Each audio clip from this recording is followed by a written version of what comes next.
Welcome to the Illuminated Path podcast. I'm your host, Liv, founder of Eno Wellness Collective. My wellness journey started with yoga, which led me down the path of exploring healing modalities like meditation, breath work, sound healing, mindset work, and so much more. This exploration inspired my mission to help others find what lights them up. Get comfortable and curious as we learn from experts, teachers, and creators who are lighting up their communities and living an inspired, expansive life. Let's dive in.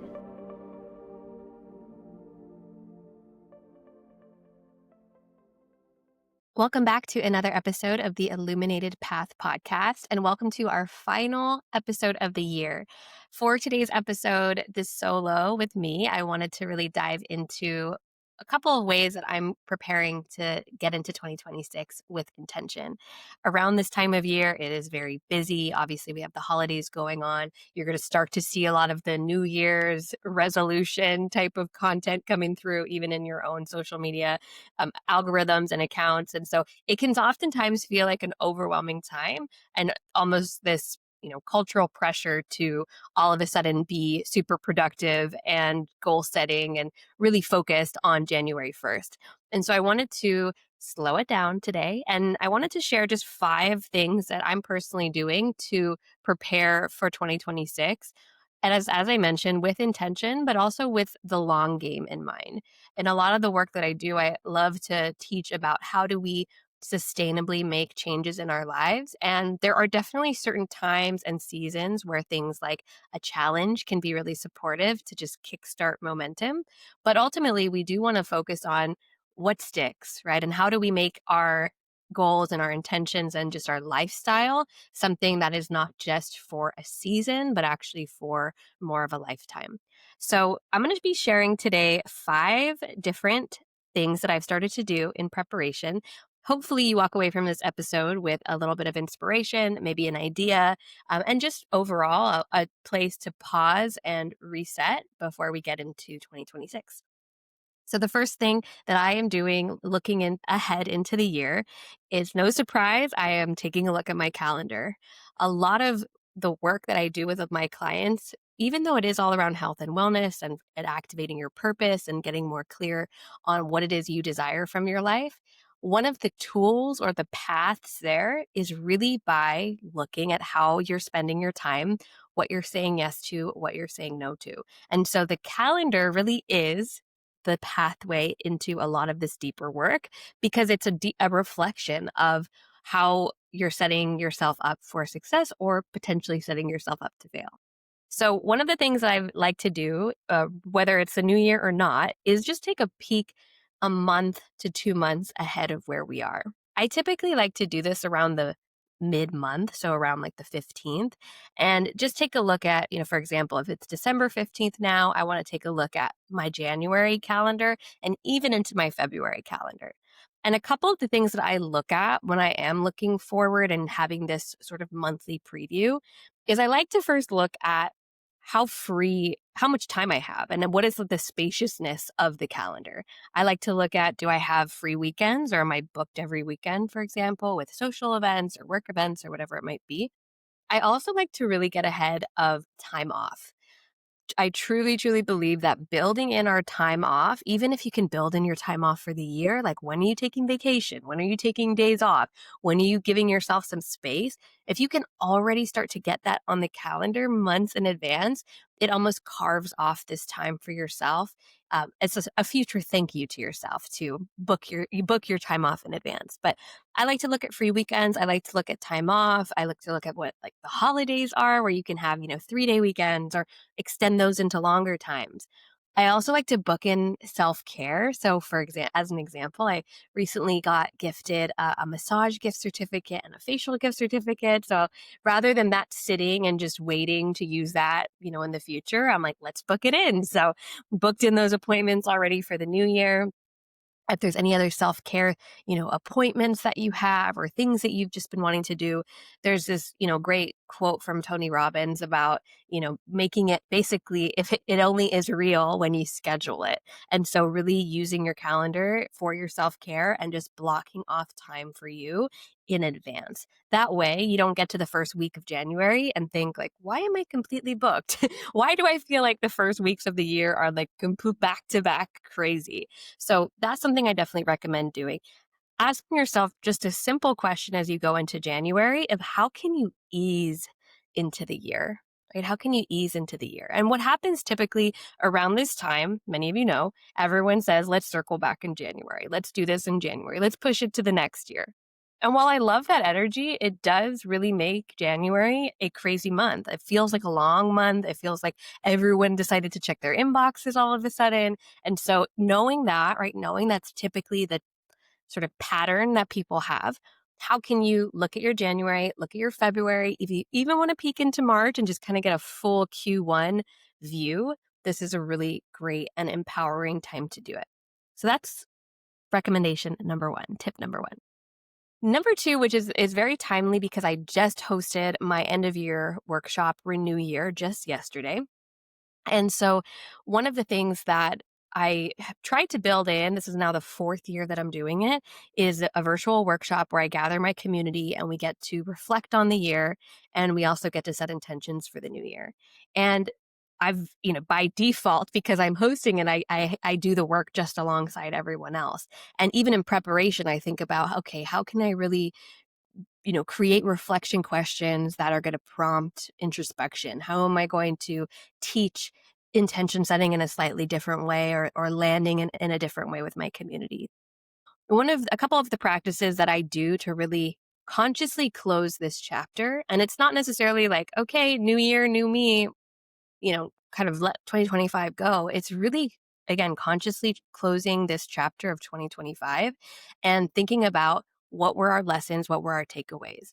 Sometimes it's hard to even think about like what actually happened in this year. So a couple of the things I personally like to do is I like to go through my camera roll from January to December. I like to save little highlights into a separate album on my phone that I can, look back to as these were some of the wins and the highlights from the year. I also like to look at my calendar too. So looking back just at that month view in my Google Calendar and just see what was happening January, February, March, just do a quick scan. Again, sometimes we don't even remember what happened in Q1 of 2025. And so just jogging our memory of what was happening, you know, highlights that we were taking photos of and capturing, as well as what we were doing from a schedule perspective. Each year, I always like to have a word or intention of the year. And this year, or in 2025, my word was upgrade.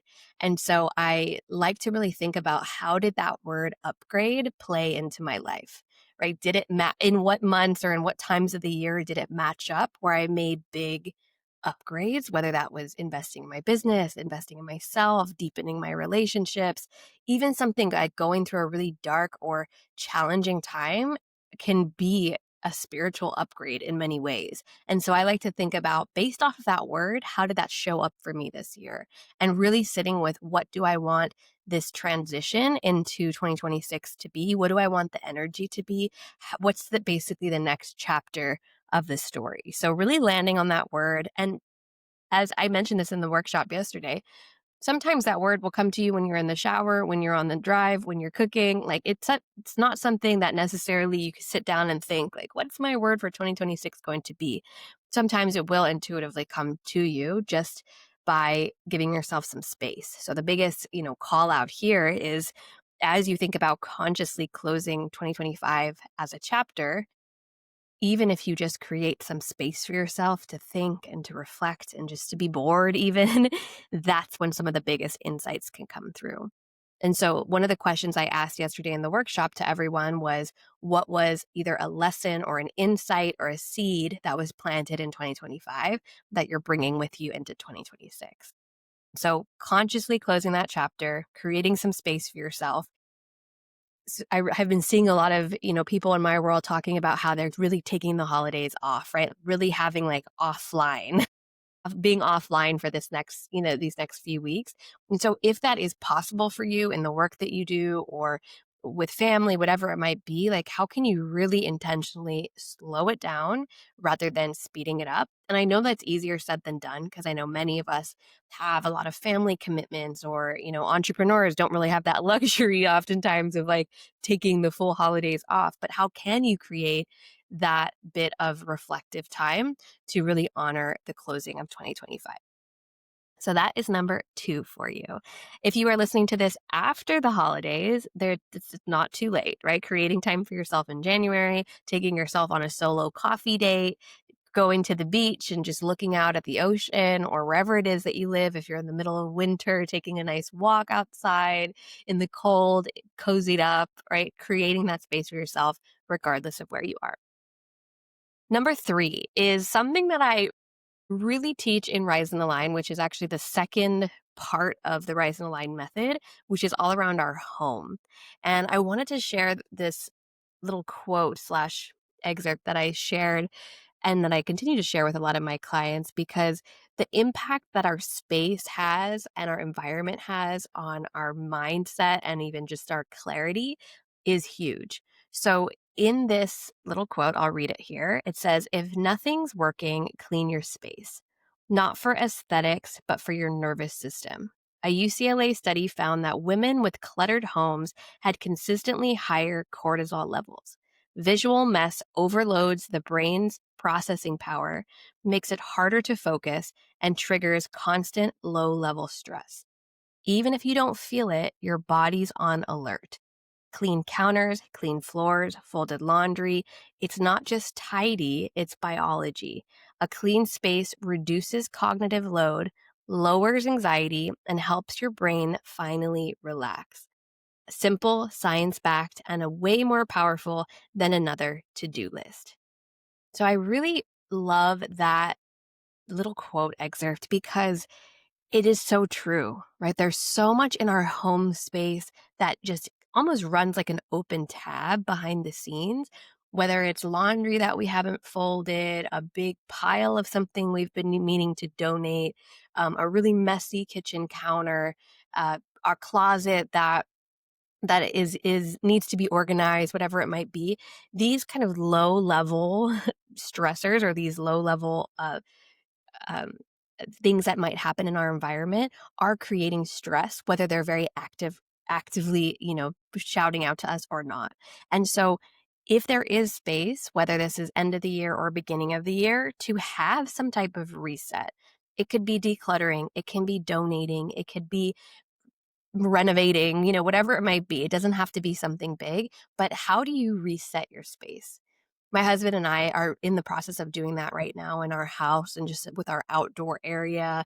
It's on Guam. We have a big rainy season, so we're just coming out of rainy season. Everything's kind of overgrown when it comes to like landscaping and like backyard. So even just having a reset of that, like cleaning things up after they've been kind of overgrown for some time, can be really an amazing practice and also symbolic, right, of just resetting the year, resetting your space. I like to do a little closet cleanse at the end of the year of like, look at my closet, what stays, what goes, what can I donate. Same thing with my son's toys. I always like to do a little toy cleanse at some point. I can donate those, I could give those to friends. So it's a really nice time to just cleanse, right, reset, declutter, and reset your space. All right, so number 4.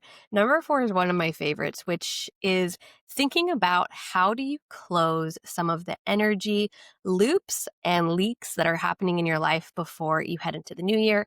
Or again, if you're listening to this earlier in the year, again, you can do this at any time. So when I think about energy loops and energy leaks, these are basically open loops of communication, open loops of decision making, things that you have been meaning to do that you've been putting off for whatever reason. This could look like someone that's been waiting for an answer from you, and for whatever reason, you haven't responded yet, but you need to give them an answer, right? If it's a no, say no. If it's a yes, say yes. This could be an email that you've bookmarked that you've been meaning to either look at or not even respond to, but even just like review something you've been meaning to watch, something that you've been meaning um, to really have an action tied to it. the more that you can start to close these out and really get clear on like what is a yes, what is a no, what is a not right now, what is a delegation, what is something that you need to push off altogether until a future time. And closing these energy loops, right? And think about like who is waiting on me and where can I just close that loop? That's going to be a huge thing to do as we head into the new year. It's something I like to do as well. When I look at my calendar, I really can know like this is the capacity I have. Can I do this now, or is this going to be not right now, maybe later? So that's going to be huge. This can also be really small things, like for example, like looking at where your money is leaking. Like, are there subscriptions that are that you have that you don't use? Are there certain emails that you're subscribed to that you don't want to be subscribed to anymore? One thing that I did around Black Friday is because Black Friday is a day that, you get emails from literally everything you've ever bought something from. And I used Black Friday emails as a way to go through and just unsubscribe. Like, okay, I don't necessarily I don't live there anymore. I'm not interested in this content. And so I've been doing that just over the past few weeks as well. As whenever I get an email, I just unsubscribe if it's not something that I want to have in my inbox. Because even if it's something really small, like, you wake up with 30 emails and maybe 20 of those are things that you don't even want to be doing. Even that action of like uncheck or clicking them, unsubscribing or moving them or archiving them, that's still taking your energy in some way, right? It's still a little bit of an energy leak. Even if it's something like, oh, I don't use that subscription anymore. I don't want that email. I need to say yes or no. I need to respond to this person. I need to leave a voice note for my friend that I've been meaning to leave a voice note for. These are all, again, things that are lingering in the background. They're like the open tabs, but this is going to help us create more energy for ourselves in 2026 and really just have clarity on like, what is it? Where are we giving our energy and how can we make that as clean of a path as possible? And finally, number 5, this is my favorite one, and it's something I've really, really leaned into, especially I would say over the past 2 years. And this is locking in your support and your accountability for the year early. This is now my 3rd year going into a year-long coaching program or mastermind, some type of mentorship for my business. And for all 3 of them now, I've locked in that support around November, December, so that come January, I know what my support's gonna look like. I know what my accountability is gonna look like.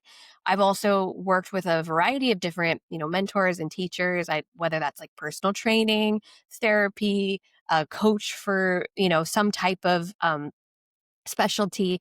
And I really always like to look ahead at the year and really thought about what kind of support am I desiring? Where can a coach help me not only collapse time in certain areas, but just be there as I grow and as I evolve? I know the value of getting coached, and that's why I love coaching so much. And I also believe that coaches do need coaches, to be able to hold the space and to continue to up level your craft and skills. So I always like to look at what kind of accountability, what kind of support do I need and desire, and I like to lock that in. And I locked in my year-long mastermind coaching that I have had on my vision board for a few years now. I locked that in just in November. So even between November and December, it's been nice to think, even though the program hasn't started, I already know, come January, I'm ready to hit the ground running. As someone that also teaches yoga, meditation, I like to look at in what ways am I looking to build my skills around that, whether that's an event I want to attend, a training I want to attend. There were definitely some years in my, like right after I got certified to teach yoga, where I really went into a sort of a certification frenzy of like wanting to certify on all different things, right? I did certifications in kids yoga, prenatal yoga, sound healing, yoga and the moons and the lunar cycles. I was really just I like almost sparked this huge like student mindset of mine. And that has been something that, over those years, maybe between 2020 and maybe 3 years after that, I was really focused on learning, growing, getting into my craft, getting these certifications. And now I'm in a phase of really desiring less of the certification piece of it. I definitely feel like I will get future certifications. I will go through different programs, but I'm really desiring being in the room within like an energy and being in the energy of a teacher and going to events, because I really do believe in the power of live experiences and the power of like getting into a room and having like a live experience. That's one of the reasons I created Eno Wellness in the first place. But I've been really like eyeing a few events and a few retreats that I have been a little bit of a stretch goal for me. I'm like, okay, can I do this, right? Can I go away for this amount of time? Can I invest this in these type of experiences? So I have one in particular that I'm eyeing. I'll definitely be sharing it as I book it. I hope to book it pretty soon. But this is the year that I really want to get into the room, right? I want to get into the room with the teachers. I want to get into the room with like a crowd. I want to feel like the energy and the transformation that happens in live experiences. So stay tuned. But I definitely want to book that before the end of the year. I think that's going to be a nice Christmas present to myself and to my growth and elevation in 2026. So, that being said, I wanted to keep this episode short and sweet. The 5 things that I recommend taking a look at and exploring as we head into the new year. Again, number 1, get your calendar in order, look ahead. 2, find a way to consciously close this chapter, create that space for yourself to actually reflect on the year. 3, reset your spaces. This could be decluttering, donating, renovation, something super small to elevate your home space and make it feel like it's ready for the new year. 4 is start to close those energy loops. Start responding your yes, your no's, small things like your subscriptions, your emails, and really create that energetic path that's clear. And then finally, think about what support are you desiring this year? Is it a coach? Is it a trainer? Is it a program? Is it a certification? Is it an event? How do you lock in your support for the year? You can get it on your calendar. You can already put it on there. I did that actually for the event I'm eyeing. I'm like, I'm off these dates because that's where I'm going to be. How do you already lock that support in and just set yourself up for 2026? That being said, before I close out, I do want to share an exciting opportunity and an enrollment that's open right now. And for those of you who have been following me for a while, you have heard me talk about Rise and Align many, many times. But if you're newer to the world, this world, in the Eno world, then I wanted to share that Rise and Align, which is my signature 4-month holistic coaching program, is now open for enrollment. We begin on January 12th. It's a small group program over 4 months, and we really dive into the Rise and Align method, the habits, the home, the relationships, the mindset, and focus on how to transform our lives and transforms our lifestyle and our mindset sustainably and for the long term. A lot of the clients that come into my world, they come in all different ages, all different jobs, all different life situations, but the one thing they have in common is they're in a transition of some type. They are ready for that next chapter. They are tired of doing things the same way, just going through the motions, and they want a guide and a community that can help take them to the next level. This is one of my absolute favorite programs. I've been running it now. This is the 3rd year that it's been Rise and Align as we know it today. And every year I like to add to it, up level it. The groups that come together are from all over, so you don't have to be based in Guam to do it. It's all virtually. And I am super excited for a lot of the additions that I'm adding into this January cohort. So if you're interested, I'm going to drop in the show notes the link as well as the application. And if you are interested in joining, please reach out, apply, get yourself on for a consultation. And I hope to see you inside one of my programs next year. With that, I will close us out for our final episode of the year. Stay tuned because in January, we are coming back with a whole new lineup of guest interviews, in-person interviews here on Guam. Season 3 of the podcast, crazy to say, it's now going to be season 3, is going to be launching in January, so just in 2 weeks from now. And I'm excited to share all of the exciting guests that I've brought on to talk about really awesome and powerful topics in 2026. So with that, wishing everyone a happy holidays, and I'll see you in the new year. Thanks for listening. If you like this episode, please rate and review, and don't forget to subscribe. Learn more at enowellnesscollective.com and connect with us on Instagram at enowellnesscollective.